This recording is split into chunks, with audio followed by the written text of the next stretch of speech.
दिल्ली में जैसे जैसे गर्मी बढ़ रही है, देश की राजधानी की आबोहवा उतनी ही अधिक प्रदूषित हो रही है। दिल्ली में ओजोन गैस खतरनाक लेवल तक बढ़ गई है, जिसकी वजह से दिल्ली वालों की सेहत पर बड़ा खतरा पैदा हो गया है। डॉक्टरों का कहना है कि सांस की बीमारी वाले मरीजों पर सबसे ज्यादा खतरा मंडरा रहा है।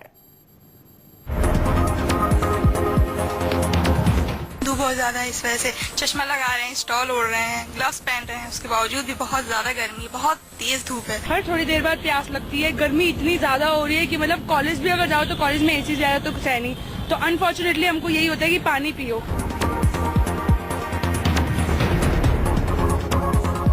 हम बस सनस्क्रीन का इस्तेमाल कर रहे हैं और थोड़ा सा कुछ किया जा नहीं सकता। दिल्ली की इतनी एक्सट्रीम टेम्परेचर है कि इसके खिलाफ हम कुछ भी नहीं कर सकते, तो it's just kind of survival thing. बहुत ज्यादा गर्मी है, बहुत ज्यादा गर्मी तो है यहाँ पे। क्या लग रहा है, एसी भी काम नहीं कर रहा है, कैसे होगा? घर से बाहर निकलने का मन नहीं करता होगा। हाँ, कुछ ऐसा लगता है, लेकिन जो मजबूरी है, जहाँ काम करना है वहाँ से जाना ही है।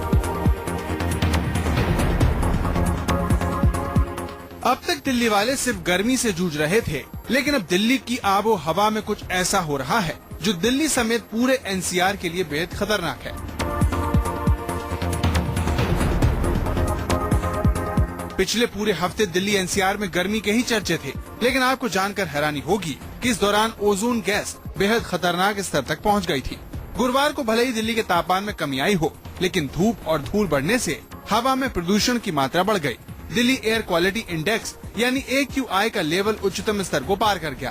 बुधवार को AQI 219 के स्तर को पार करते हुए 410 तक जा पहुंचा, जो हाल के महीनों में सबसे ज्यादा बढ़ोतरी है। मौसम विभाग का कहना है कि तापमान बढ़ने के साथ ही कार्बन मोनोऑक्साइड और नाइट्रोजन ऑक्साइड के ओजोन के साथ मिलने से स्वास्थ्य संबंधी दिक्कतें पैदा करता है। मौसम विभाग की माने तो दिल्ली में ओजोन का लेवल 120 पार्ट पर बिलियन तक पहुंच गया है, जो सुरक्षित स्तर 50 ppb से बहुत ज्यादा है। दिल्ली यूनिवर्सिटी के नॉर्थ कैंपस, धीरपुर और आया नगर में 27 मई को ओजोन का लेवल सबसे ज्यादा 120 ppb पाया गया। वहीं पूसा रोड में इसका न्यूनतम स्तर 60 से 80 ppb पाया गया। दिल्ली में बढ़ती गर्मी के साथ ही ओजोन का लेवल भी बढ़ रहा है। इसके कारण सेहत संबंधी कई तरह की दिक्कतें पैदा हो सकती है, खास तौर से उन लोगों को जो दमे के मरीज हैं। जानकारों का कहना है कि पिछले कुछ दिनों से दिल्ली में अचानक से गर्मी बढ़ी है। इसके चलते ओजोन का स्तर भी हवा में तेजी से बढ़ा है। दरअसल 40 डिग्री सेल्सियस से अधिक तापमान होने पर ओजोन का स्तर भी तेजी से बढ़ता है और इससे आशंका जताई जा रही है कि अगले हफ्ते इसमें खतरनाक वृद्धि दर्ज की जा सकती है। दिल्ली में भी हीट वेव हट चुकी है, वहाँ भी पारा 41 के आसपास रिकॉर्ड हुआ है, तो वहाँ भी जैसा कि मौसम विभाग का अनुमान था कि 28-29 को पारा गिरेगा, वो भी वहाँ तक पारा गिर चुका है। दिल्ली में ओजोन का स्तर दोपहर 1 बजे से 4 बजे तक सबसे ज्यादा होता है। दिल्ली में दोपहर 2 बजे के करीब ये अपने चरम स्तर पर पहुंच जाता है। ऐसे में लोगों को दोपहर 1 बजे से शाम 4 बजे तक बाहर निकलने से बचना चाहिए। तापमान बढ़ने पर वायुमंडल में मौजूद नाइट्रोजन डाइऑक्साइड से ऑक्सीजन की रासायनिक क्रिया होती है, इसी के चलते ओजोन गैस बनती है। जानकारों के अनुसार 40 डिग्री सेल्सियस से अधिक तापमान पर ये क्रिया बेहद तीव्र गति से होने लगती है। गर्मी बढ़ने और घटने के साथ हवा में मौजूद ओजोन गैस भी घटती बढ़ती रहती है।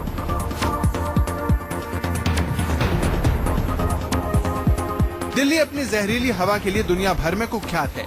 राजधानी की आबो हवा को दुरुस्त करने के लिए सरकार की ओर से भी कई कदम उठाने के दावे किए गए। बावजूद इसके दिल्ली की हवा प्रदूषित है। दिल्ली से सैयदा अफीफा के साथ ब्यूरो रिपोर्ट, न्यूज़ 24।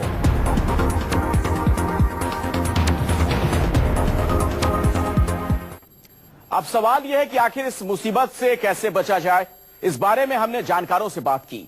डॉक्टरों के मुताबिक लोगों को इस वक्त बाहर निकलने से बचना चाहिए, साथ ही अपने खाने पीने का विशेष ख्याल रखने की भी जरूरत है। दिल, दिमाग, किडनी और त्वचा, शरीर के इन हिस्सों पर गर्मी का डायरेक्ट अटैक होता है। यानी जैसे जैसे गर्मी बढ़ती है, हमारे शरीर के इन हिस्सों पर दबाव बढ़ता ही चला जाता है। गर्मी तक तो ठीक था, लेकिन दिल्ली में ओजोन गैस में एकाएक हुए इजाफे ने खतरे की घंटी बजा दी है। आमतौर पर माना जाता है कि जहरीली हवा का सीधा असर दिल की बीमारी और सांस के मरीजों पर होता है। ऐसी हवा इन दोनों ही मरीजों के लिए बेहद खतरनाक होती है। जो हमारे ऑलरेडी एग्जिस्टिंग पेशेंट्स हैं, ब्लड प्रेशर के, दमे के, ब्रोंकियल डिजीज के, हाइपरटेंशन के, खासतौर से टीबी के, उनका जो अगर इलाज चल रहा होता है तो वो स्लो हो जाती है रिकवरी। राजधानी की हवा ने यहाँ के बाशिंदों ही नहीं, विदेश से आए मरीजों को भी परेशान कर दिया है। डॉक्टर वली की माने तो उनके विदेशी मरीजों को दिल्ली की हवा में सांस लेने से डर लगता है। जनरलाइज सा एक पॉल्यूटेड क्लाइमेट हो गया है। और अभी मेरे पास एक बाहर का मरीज आया था और वो बड़ा कंसर्न था इससे कि क्या मुझे जो हार्ट की बीमारी है वो एयर पॉल्यूशन की वजह से या ओजोन ज्यादा होने की वजह से है। और वो नेट पे पढ़ के आया था। डॉक्टरों का कहना है कि जहरीली हवा से बचाव ही इसका एकमात्र इलाज है। अब आपको बताते हैं कि कैसे ओजोन गैस के दुष्प्रभाव से आप अपना बचाव कर सकते हैं। मौसमी फल और हरी सब्जियां खाएं। दोनों ही चीजों में एंटीऑक्सीडेंट होता है जो शरीर की प्रतिरोधक क्षमता को बढ़ाता है। दोपहर में घर से निकलने से बचें। जरूरी हो तो एसी वाहनों में निकलें। अस्थमा और सांस के मरीज घर में ही रहें। ओजोन से त्वचा रोग हो सकता है, लिहाजा बाहर निकलने से पहले सनस्क्रीन का इस्तेमाल करें। दिल्ली वालों की मुसीबत यह है कि वो जहरीली हवा और चिलचिलाती गर्मी दोनों से निपट रहे हैं। अब आपको बताते हैं कि गर्मी कैसे हमारे शरीर पर असर करती है। ज्यादा गर्मी से दिमाग में रसायन असंतुलित हो जाते हैं। इससे इंसान चिड़चिड़ा हो जाता है। अधिक गर्मी से व्यक्ति का दिमाग, नर्व और स्पाइनल कॉर्ड धीमी गति से काम करते हैं। इससे सेंट्रल नर्वस सिस्टम धीमा पड़ जाता है और सुस्ती आती है। ज्यादा पसीना आने से हीट रैश हो जाते हैं। त्वचा की नलिकाएं बंद हो जाती हैं। इससे खुजली और जलन होती है। तेज धूप में सनबर्न भी हो जाता है।